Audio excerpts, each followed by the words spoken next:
Unafraid Show Daily Live. We got to talk about the Dallas Mavericks. They traded Luka Doncic to the Lakers for Anthony Davis, and the entire sports community is confused.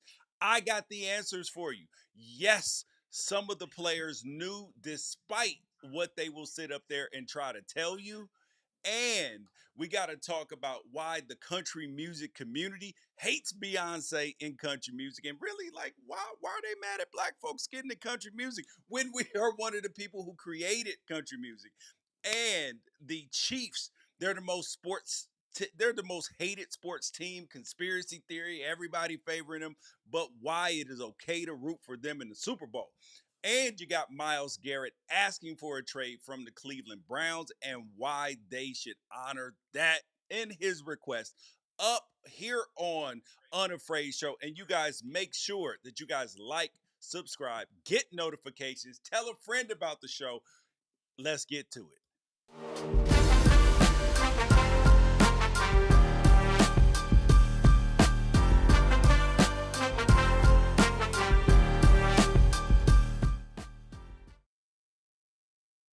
All right, so we are going to start with what's going on with the Luka Doncic trade. So he gets traded from the Dallas Mavericks to the Los Angeles Lakers. And this is a dude that seemed completely untradeable.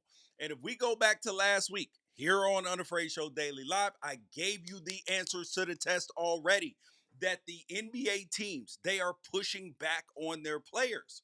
They're pushing back on the player empowerment. That thing swung way too far out of control. And hey, like, we gonna get this thing back under control. We don't care who it is. And NBA players are stunned. This is like this is a rebuke of Luka by the Dallas Mavericks, and it just signals, okay, everybody's on notice. Don't go buy a $15 million house like Luka just did. We'll trade you up out of here if things ain't going the way that we want to. So I was like everybody else. Let me paint the picture for you. I am at a high school basketball game. I'm watching Notre Dame, the number one player in the country in the 2026 class, playing against Sierra Canyon. I'm in Intuit Dome, and I get an alert from Shams. Okay, pull it up. Boom. Wait, Luka got traded. I'm sitting with my boy Button. I'm like, bro, what? Bro, ain't no way. There's no way that this is true. For Anthony Davis, basically straight up, yes, there was a Utah component to it, but it's basically a straight up trade. Like and Maxi Kleber's going back to a couple players from the Lakers, Christie and other guys like, but LeBron's still there, uh, Austin Reeves still there, Dalton Connect still there. I'm like, this ain't there ain't no way this is true. So we worked through that, and then I go to ESPN, the network, but they were probably in replay at the time because I'm like, bro, ain't nothing going across the bottom line. It's been 5 minutes. Nothing. So I'm still thinking that this is fake. And then Shams tweets another tweet. Yes, this is real. I'm like, man, they went real far on this damn hack. But then once I figured out it was real, I was like, oh my God, this is exactly what I told y'all was coming. They are pushing back. And I started talking about this as it related to Pat Riley and the Miami Heat for pushing back on Jimmy Butler and the overcorrection from player empowerment, where players had no power about where they were going, them being traded, anything like that. And now players be like, nah, I don't want to be here. I'm not showing up. I'm not playing. Trade me here, and that's it. Jimmy Butler. Oh, I'm not going to Golden State because I'm not signing an extension. Now he gonna find himself out of the league if he don't straighten up and fly right.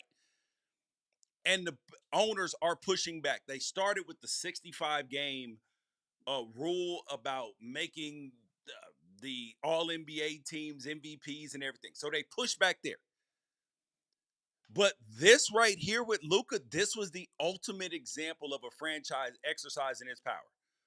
Because who is more powerful in the NBA right now than a 25-year-old coming off a finals appearance who has not one, not two, not three, not four, but five all NBA first team selections? That is one more than Dirk Nowitzki and Kevin Garnett. And he even has one more than first team selections than Steph Curry. Like, that's how good that this dude is. And people feel like that this trade came out of nowhere, but it didn't, because last year was chaotic for them. Luka shows up out of shape. He's got a dad bod. He's 25, but he's an absolute baller. So on one hand, you're like, bro, you can't trade one of the best players in the league basically because you can't get equal value in the NBA. You can trade 12 players and still can't get the production that you get out of LeBron in his prime, Luka in their prime, because only one player can play on the court. I mean, well, only five players can play on the court at a time.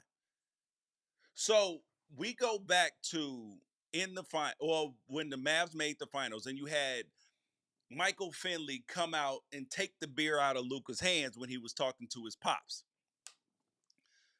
That moment felt significant at that moment.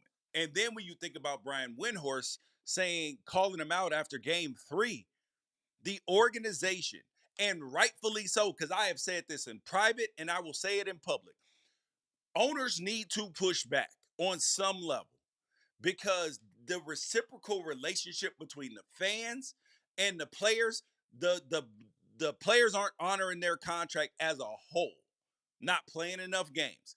They think they're bigger than the game. They don't think that they need the fans when you actually do. And this is the issue.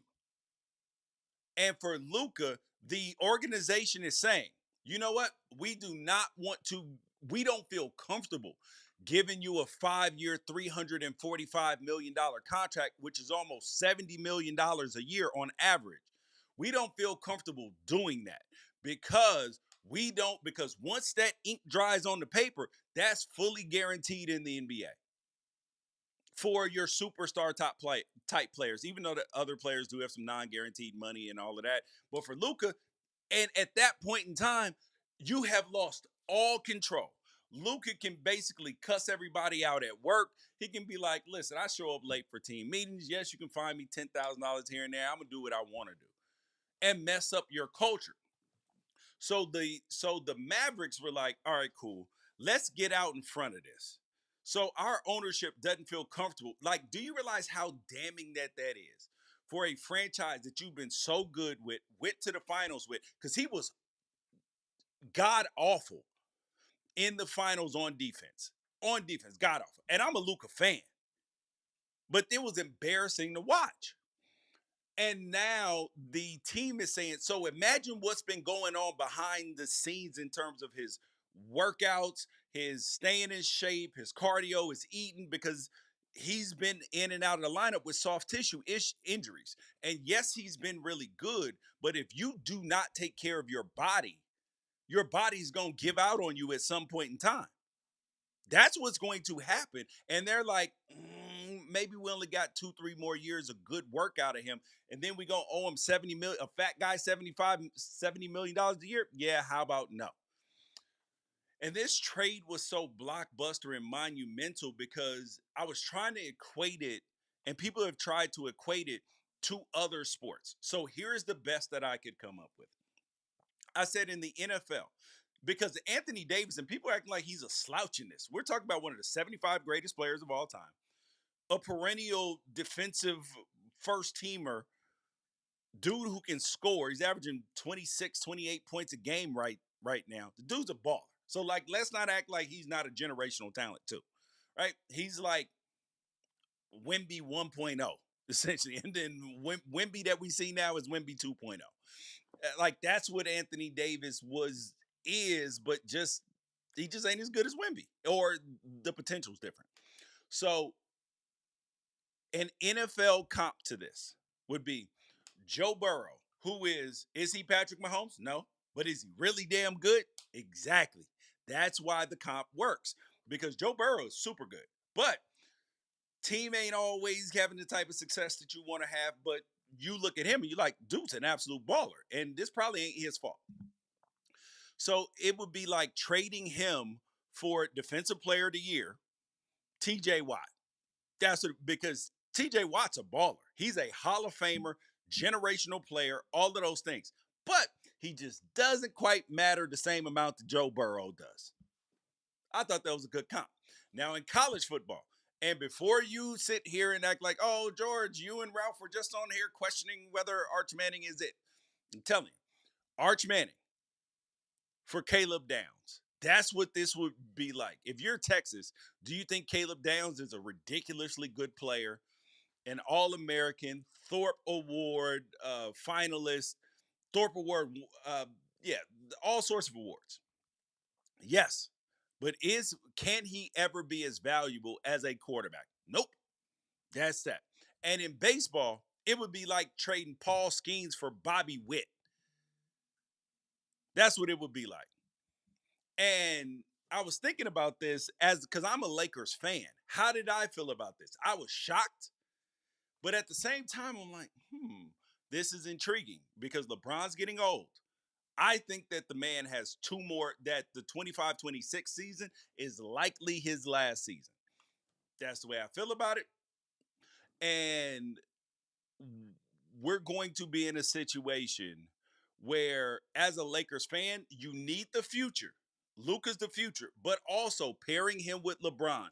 You hope, you hope that Luka sees this as a rebuke of him because he is highly competitive and he's mad. Oh, you want Luka pissed because then he'll be like, "Hey, yo, Brian, I'm coming to come work out with you. I'm gonna show anybody that question this. All right, I'm on y'all ass now." I did everything that you said. Okay, cool. I'm gonna remember it. I'm gonna write it down, and you getting busted for this because because great players hold lists. But the people I feel worse for are the Mavs fans. Dude, they're boycotting outside the stadium because they've been through this before, just not like this. Because Jason Kidd was All NBA first team 5 times after the Mavs shipped him out. Not before, like Luka though, because Steve Nash won 2 MVPs after Dallas let him go to Phoenix. But again, that was after. And then you had the Mavs employees. They're probably going through hell too. Imagine being like working for the Mavs right now and you're, a 25-year-old, 27-year-old, and you got to cold call people. Hey, you ready to renew your season tickets? Do you want to buy some season tickets today? How do you think that's gonna go over? Ah, it's a lot of people that got to clear down some damn all of the Luca billboards. I can't even imagine how many Luca billboards that there are around American Airlines Arena or how they are around the city. Bro, you got to pull all of that down and nobody knew. Or did people really know? Because I do not believe under any shape, form, or fashion that Luca, LeBron, and Anthony Davis had no clue about this. No clue. I do believe that the Mavs probably were like, Luca, bro, this ain't gonna work. Listen, you got to do something different, or we gonna do something different. But at no point in time did Luca believe that they would actually trade him. I don't believe that he actually ever believed that because that's not what NBA teams do. So then I was like, do I believe that LeBron knew? Because they said LeBron was shocked at dinner. But then you had Chris Haynes say that that LeBron's agent, Rich Paul, that he had been looped in about this a couple days ago. And LeBron and Rich Paul is Anthony Davis's agent. So originally I was like, bro, there's no way that Rich Paul didn't bring this up to LeBron and Anthony Davis. But then after further thought and detail on this, because Anthony Davis had a trade kicker. That means that if you get traded, that the team then has to pay you a certain percentage. His was like $6 million. He waived his trade kicker $6 million now to that way then the Mavs would be under the salary cap, so then they have more financial flexibility and freedom to add more players. So, and this was said right after the trade was announced. So I'm like, so if it just broke after the Lakers played the Knicks, which Anthony Davis didn't play in the game, and yes, he did have the oblique injury, all that stuff, but still. So if that was the case, why would how could he just have the wherewithal in the shockness and the hurt and the frustration and the everything be like, yeah, I'll waive my trade kicker. like that ain't just a conversation that you just pick up the phone over $6 million and be like, nah, it's cool. That's a all right. Let me think about this for a minute. That's the type of conversation that sort of conversation is. It might be think about it for 30 minutes, 40 minutes, an hour, 2 days, one day, whatever it is. There requires some thought to give up $6 million. And then the question is, did LeBron know? This is where I waffled about. But where I landed is maybe LeBron did not know because Rich Paul may have been briefed about this, like Chris Haynes said. And then he talked to Anthony Davis about it. And Anthony Davis was like, hey, Rich, do not tell LeBron. And because if LeBron knew, that could get blown up. And you're like, how would Rich Paul not tell LeBron? Because Anthony Davis can be like, yo, I know that LeBron is your boy, but you are my agent. You have to do what's best for me. And LeBron, when he left Miami, D Wade didn't even know. When LeBron decides to move XYZ, Lakers, whatever, he ain't worried about what nobody else is thinking. LeBron's gonna act in LeBron's best interest. So Anthony Davis could have been sitting there like, you know what? I'm gonna act in my best interest right now. So that's what I believe. And I the trade is big because usually when LeBron James's name is attached to something, the LeBron part sucks all the oxygen out of the room. But LeBron is actually a footnote in this whole thing. And are we sure at this point in time in their career that LeBron is so much bigger of a figure than Luka that he'll be the one that gets him to change his conditioning and defensive effort? That's just a question. You guys can hop in the comments. Do you believe that LeBron James knew? Do you believe that he's some sort of way orchestrated and is pretending he didn't know? Do you believe Luka had any idea? I don't believe that. Well, Luka just finished building a $15 million house, and people are like, "Well, there's no way Luka knew. He just built a 50." It don't take 10 minutes to build a fit or 2 weeks to build a $15 million house. This takes years. I'm just saying.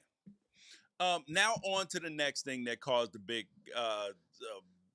to do out in the world. That's the Grammys. So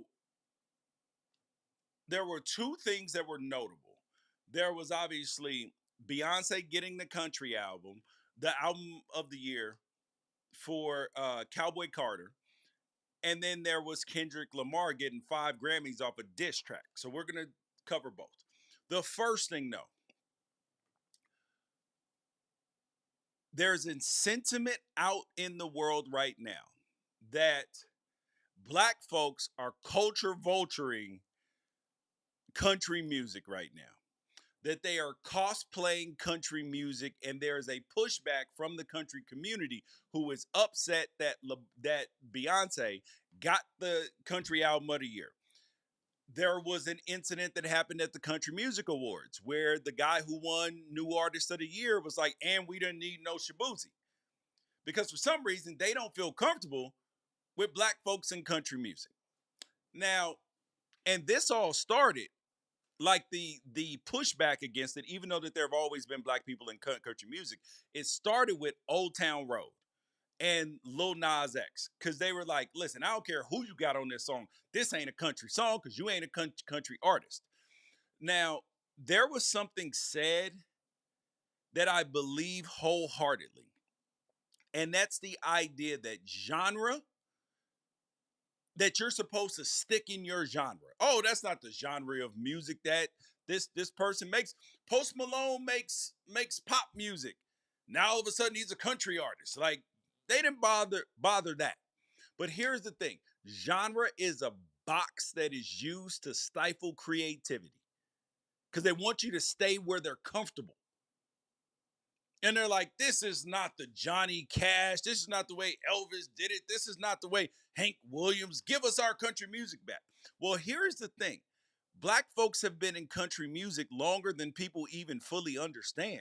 You got to go back to the Charlie Patton, Deford Bailey, Etta Baker, Charlie Pride days, and even the banjo. The banjo is literally derived from an African instrument. And black folks have been in country music for so long. But here is the thing: country is just like hip hop. And I've told people this for a very long time who get mad about K-pop, about white folks in hip hop. Hip hop is no longer, and it has not for a very long time, been a black folks music. It is not about race. Hip hop is the culture. There are white folks who are part of the culture. There are black folks, Asian folks. Like, it is a culture. It is a lifestyle now. It is socially acceptable music in restaurants, in department stores, and everything else. Hip hop is not just a genre, it is a culture, it is a lifestyle. And that's the exact same thing that country music is. So no, white folks in rap and hip hop are not culture vultures when they are a part of the community. And country folks, you know what? Oh my God, I was born in Memphis, Tennessee. You know how many damn country folk I actually know? You know how many people in the South know black folks who are country to their core? Do you know there are black cowboys, have been black cowboys? This is the problem, is that there is some sort of way that folks in country music feel like that their genre is being gentrified by the likes of Shabuzi, Kane Brown, Allison Russell, Brittany Spencer, Breland, Amethyst Kia. That's what they think. But there's obviously pop country. There's all sorts of like it, but it is a lifestyle. But people think that because Beyonce spent the majority of her music making her time making pop music and hip hop music or whatever genre that you want to put them in. That's not the way it works, because great musicians are supposed to evolve. They are supposed to express their creative freedom and try to spread their talent and gift to the world. Think about this. An artist who a long-standing great artist, the music from their first album should not sound like the music from their eighth album. It should not. The fifth album shouldn't sound the same as the third. None of that, because they are supposed to be stealing and evolving from different art forms to make something new and great for us. So the idea that a an artist expressing creative freedom in a different genre is some kind of way a theft or a rebuke of what the actual culture is. It's not how it works. It's an appreciation for it. And you got so many black folks that are into country. I am into country music. My kids are into country music, and I'm a hip hop guy. I'm listening to everything from the artists I mentioned to Florida Georgia Line to the dude Marin Morris to everybody in between. Luke Bryan, Luke Combs, a 40 HP Johnson on a flat bottom metal. I'm gonna save you from that. But it's in my core. I love it, and it's okay. So I know that this feels like that this is like basketball, right? That all of a sudden it's gonna be black people infiltrating all of your country music, and you won't have what's near and pure to your heart. But you know what? Just embrace it, man. It will cause some of your artists to venture into other places. Limp Bizkit made a damn album with Jay-Z. Like rock has done it, pop has done it. The you have people that cross over all over the time, and you got to be okay with it. All right, the other thing that happened at the Grammys, Kendrick Lamar opened up his mouth and got 5 Grammys, according to Drake. Now, his song "Not Like Us," which was a diss track to Drake, it beat Old Town Road for the most weeks at #1, and the album GNX was his 5th album to debut #1 and it beat out the damn Wicked soundtrack. Dude won Record of the Year for Not Like Us. And I was thinking about this, how this related to Drake. Because when you push back against the machine will push back at you. And this is why Kendrick got Not Like Us, where he is. I mean, think about it. You're sitting there at the Grammys. Your peers, Drake's peers, are sitting there singing, and it's probably A minor. You got Taylor Swift dancing to it. You got Beyonce Kid, Blue Ivy, uh, singing it. You got the crowds. Dude, it was the biggest song in the world this year. And if you're Drake, when you said Drake, oh watch Drake, oh I mean watch Kendrick open his mouth and here comes a Grammy, bro. The Grammys didn't like that. And if you're Drake, it is time. If you want to continue your career, you gotta let go of the tough talk. You gotta let go of that and get back to making music for the ladies. That's what you gotta get back to. Ain't no more. We gonna do this and my dude's gonna do. No, you gotta let it go, Drake. Just focus on the future. Just admit you lost. Focus on the future. Stop the lawsuits, and it's a bad look.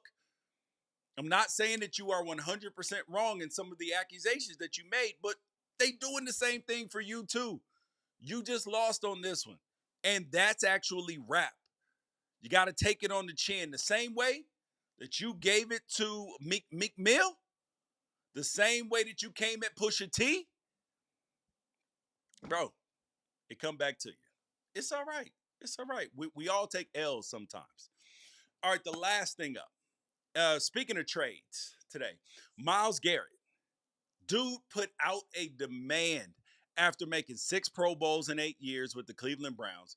The dude has already registered 102 and a half sacks before the age of 30.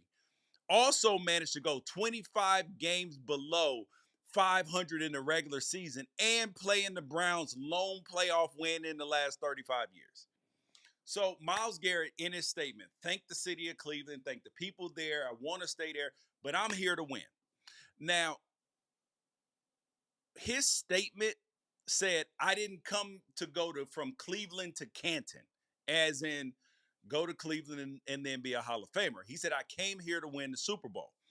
And Myles Garrett, by him saying that statement, by him saying, I didn't come to go from Cleveland to Canton, I came here to win Super Bowls. That in of itself is superstar privilege. That's what it is. Superstar privilege. Because Myles Garrett, 102 sacks, already has a huge contract. In line for another contract extension around 4 years, $135 million. He has the privilege of not worrying about his legacy, not worrying about contracts. None of that. Yeah, listen, all I care about is winning. Yes, you do, because the money part is already taken care of. If Myles Garrett was making $3 million right now, he wouldn't give a damn who he went to as long as the check was right. He would want to win. Like, I'm not debating whether he wants to win a Super Bowl or not. I definitely do believe that he does. But it's interesting that when we hear people say that, and people will point to him and see, like, that's a man who really cares about winning. Yes, it is, but it also is a man who's got his finances taken care of already, who's $100 million up already. That's the difference. Is that you can have the luxury of not caring about, like Patrick Mahomes. I'm not worried about anything else. All I care about is winning. I bet you do when you got $400 million on the books and your stuff's guaranteed every other year. It's real easy to not care about anything else but winning. So that's the superstar privilege of it. And if you're the Browns, do you acquiesce this man's trade? I say yes. I say yes. The Cleveland Browns, their defense was really good this year. They got offensive problems, holes in the roster. I equate Myles Garrett to, if you went on The Price is Right, great game show, regardless of whether, no matter who the host is, if you go on Price is Right and you win a Bugatti, $2 million Bugatti. But you have a history. You can't make your rent. You're trying to go back to school. You're trying to build a new life for yourself. You're trying to start a business. All of these things, but you don't have the money, and you're broke. So you can't pay for an oil change. You can't pay for a flat tire. None of that. What should you do with that Bugatti? Do you park that Bugatti in the driveway? Do you park it in the garage? Or do you sell the damn Bugatti? Simple. Sell the Bugatti. That's what you do. Sell the Bugatti and go draft Abdul Carter or somebody. Sell the Bugatti and draft another guy that you got to pay in 4 or 5 more years, and get plenty of draft picks back. Go. How about this?